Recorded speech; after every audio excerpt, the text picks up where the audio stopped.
नाना पाटेकर सुर्खियों में है अपने और तनुश्री दत्ता में छिड़ी जंग को लेकर, जहां तनुश्री दत्ता ने उन पर 2008 में छेड़छाड़ का लगाया है इल्जाम। पर तनुश्री के अलावा भी नाना पाटेकर के इर्द गिर्द घूमी है काफी कंट्रोवर्सीज। तो चलिए आपको बताते हैं उन्हीं के बारे में। 10 साल पहले इसका जवाब दे चुका। लेकिन अब तो लेकिन फ्रेश एलिगेशन है वो झूठ ही है। अग्नि साक्षी की शूटिंग के दौरान नाना पाटेकर और मनीषा कोइराला का अफेयर हुआ था शुरू। हालांकि तब नाना पाटेकर शादीशुदा थे, पर वो अपने पत्नी के साथ नहीं रह रहे थे। शुरू में तो सब ठीक था, पर धीरे धीरे नाना पाटेकर होने लगे मनीषा कोइराला के लिए काफी पॉजिटिव, और उन्हें नहीं पसंद आता था कि मनीषा रिवीलिंग कपड़े पहने या फिर अपने मेल कोस्टार्स के साथ करे रोमांटिक सीन्स। पर जो इनके ब्रेकअप की सबसे बड़ी वजह बनी वो थी नाना पाटेकर का मनीषा कोइराला के साथ शादी करने से मना करना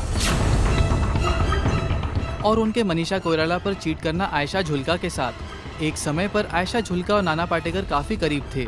इनफैक्ट यहाँ तक बात फैली थी कि दोनों एक लिविंग रिलेशनशिप में थे और उनका ब्रेकअप हुआ था नाना पाटेकर से, क्योंकि नाना पाटेकर थे काफी शॉर्ट टेम्पर्ड। और एक फिल्म पुरुष की शूटिंग के दौरान नाना ने आयशा झुल्का की सबके सामने बेइज्जती की, उनसे बदतमीजी से बात करके। इसके बाद आयशा झुल्का नाना पाटेकर से हमेशा के लिए हो गई अलग। नाना पाटेकर तब भी सुर्खियों में आए थे जब उन्होंने अनुराग कश्यप को मारा था थप्पड़ एक सीन के लिए। फिल्म शागिर्द की शूटिंग के दौरान उस फिल्म में अनुराग कश्यप भी एक्टिंग कर रहे थे।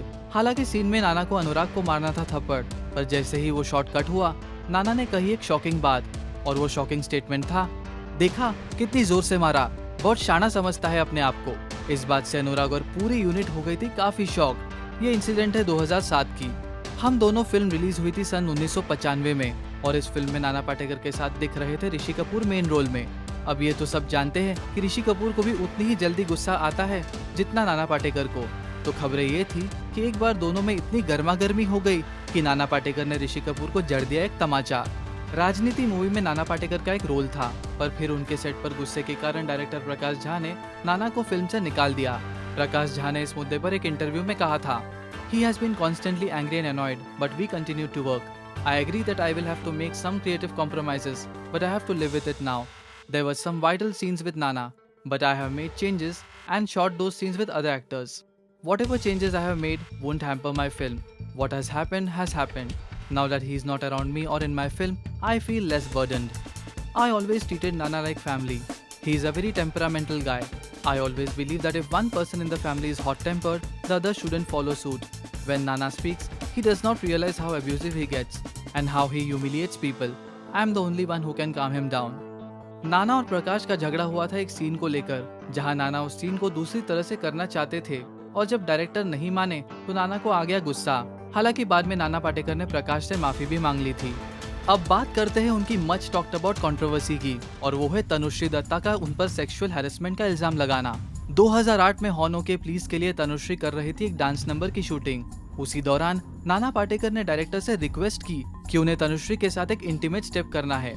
ये बात तनुश्री को बिल्कुल पसंद नहीं आई, और पहले ही नाना उन्हें डांस सिखाने के बहाने उन्हें अनकंफर्टेबल कर चुके थे। फिर नाना को तनुश्री पर इतना गुस्सा आया कि उन्होंने गुंडे बुलवाकर तनुश्री की गाड़ी के साथ तोड़फोड़ कराई और तनुश्री पर एफआईआर फाइल कर दी थी। और अब 10 साल बाद तनुश्री ने यही बात दोबारा मीडिया के सामने रखी है। हालांकि तनुश्री ने 10 साल पहले भी ये बात पूरी मीडिया को बताई थी, पर 3 दिन बाद ही इस मामले को रफा दफा कर दिया गया था। लेकिन फ्रेश एलिगेशन है वो झूठ ही है। तनुश्री के इल्जामों पर मोहर लगाते हुए 2 विटनेसेस भी सामने आए हैं। आपका क्या कहना है इन कंट्रोवर्सीज के बारे में? हमें कमेंट्स करके जरूर बताइए। इस मामले में सभी ने चुप्पी साधी है, तो अब तो वो उनको डिसाइड करना है कि वो क्या मैसेज देना चाहते हैं लोगों को, कि वो बस बातें करते हैं कि उनको सच में कुछ करना भी है।